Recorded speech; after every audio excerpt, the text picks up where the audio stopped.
Pemirsa, Kamis esok, Polda Metro Jaya ini sudah mengagendakan akan melakukan pemeriksaan perdana terhadap 3 orang tersangka dalam kasus tudingan ijazah palsu milik Presiden ke-7 Republik Indonesia, Joko Widodo. Lalu bagaimana kesiapan dari Roy Suryo CS? Dan akankah pemeriksaan perdana terhadap para tersangka esok hari ini juga akan diikuti dengan adanya proses penahanan? Kita akan mencari tahu jawabannya malam hari ini bersama dengan 2 orang narasumber yang sudah bergabung di Apa Kabar Indonesia Malam. Ada kuasa hukum dari Roy Suryo, Bang Herman Kadir. Assalamualaikum, selamat malam Bang Herman. Waalaikumsalam. Sehat ya Bang ya? Selamat malam. Sehat, Oke, baik, alhamdulillah. Dan juga bergabung bersama kita ada pelapor nih, Sekjen Pradi Bersatu, Bang Ade Darmawan. Bang Ade, apa kabar? Baik, sehat selalu Mbak Ken. Baik, terima kasih. sehat Assalamualaikum. Terima Mbak kasih, Ken. waalaikumsalam sudah hadir malam hari ini. Bang Herman, menghadapi agenda esok hari, jadwalnya jam berapa, kesiapannya seperti apa sampai sejauh ini? Besok itu Roy Suryo dan kawan-kawan dipanggil jam 10 pagi, dan insya Allah akan didampingi oleh ratusan advokat. Ratusan ya Bang ya? ya? 100 advokat sudah disiapin untuk tampil besok. Dan itu bermacam organisasi advokat, ada Pradi Bersatu juga anggota saya, gabung semua banyak. Ada dari HAPI, ada dari IPHI, ada dari AAI, gabung semua besok. Para advokat, bahkan ada dari seluruh luar kota. Tujuannya apa Bang? Sampai ratusan yang kemudian hadir ikut mendampingi pemeriksaan perdana besok? Ya, karena ini perkara bukan main-main, bukan ecek-ecek gitu loh.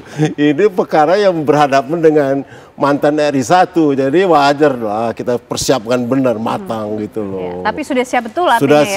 Sudah siap, dan kita udah rapat-rapat terus, kita bahas terus, kaji terus secara hukum.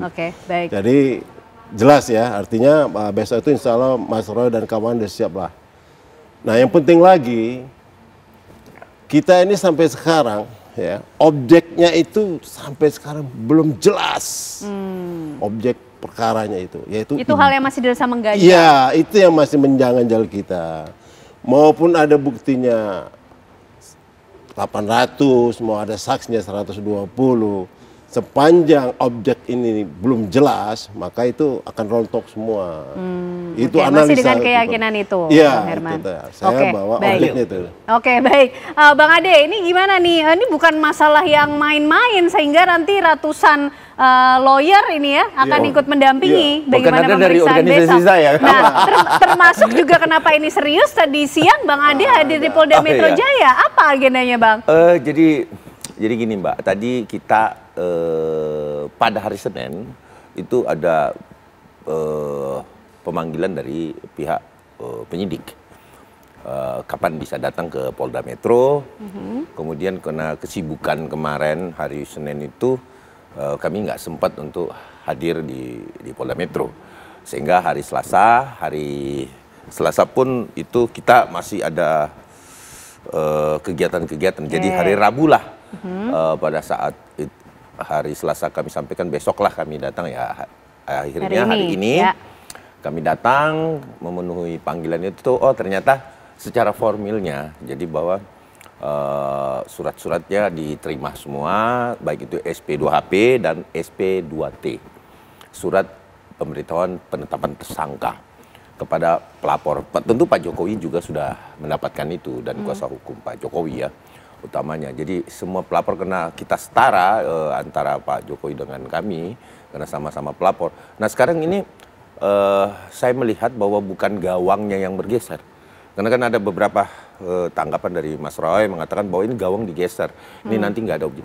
Itu sebenarnya hal yang saya bisa sampaikan bahwa bukannya gawangnya yang bergeser, tetapi objek perkaranya saat ini memang yang diinginkan teman-teman lawyer adalah objek perkaranya ijazah.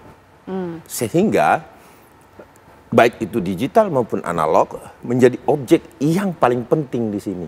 Nah, ketika kemudian mana ijazahnya, tentu ada institusi yang bisa memperlihatkan nanti itu di pengadilan, karena sesuai dengan janji Pak Jokowi bahwa dia akan memperlihatkan bila dibutuhkan oleh hukum. Karena menurut Bang Herman tadi kan objeknya belum jelas Bang, tapi kenapa sih buru-buru sekali nampaknya Bang? Kalau nggak jelas sebenarnya kita gini, jangan menafikan apa yang ada Mbak Ken. Ya, pertama pada saat gelar perkara, terus pada saat Puslap dan lain-lain mengadakan konferensi pers di Mabes Polri, objeknya kan udah kelihatan tuh. Ya kan? Cuman tidak diyakini bahwa inilah ijazahnya. Kan bukan kami.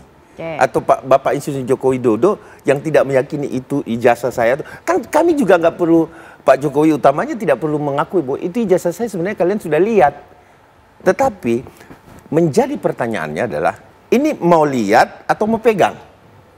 Itu tuh pertanyaan di situ. Kalau mau pegang, ya tentunya kan Pak Jokowi yang berhak untuk memberikan Anda untuk memegang. Tim Roy Suryo misalkan, katakanlah seperti itu. Nah, tapi kalau untuk melihat saja udah dilihat kok.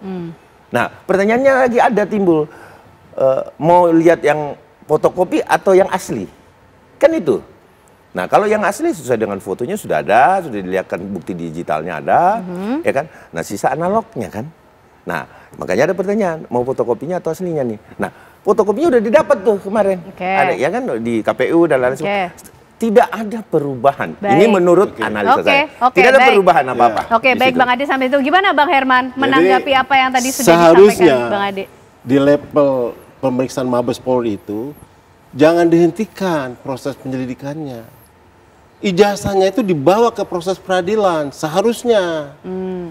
Proses peradilan disitulah akan jelas. Barang bukti asli dihadirkan gitu. Atau tidak. Jadi karena ini tidak pernah dibawa ke proses peradilan, harusnya tuh pas proses penyelidikan itu dibawa dulu ke pengadilan harusnya. Jadi ada proses yang dilewati gitu Bang Herman? Iya, ini Mabes Polri langsung menghentikan aja. Akhirnya mereka jadi Kapolda Sulawesi Selatan itu, direkturnya itu. Jadi langsung naik jabatannya. Jadi maksud saya, ini jangan, maksudnya jangan dihentikan. Itu yang tepatnya. Seharusnya itu ya cuman ya akibat hukumnya Jokowi tersangka. Baik. Akibat hukumnya.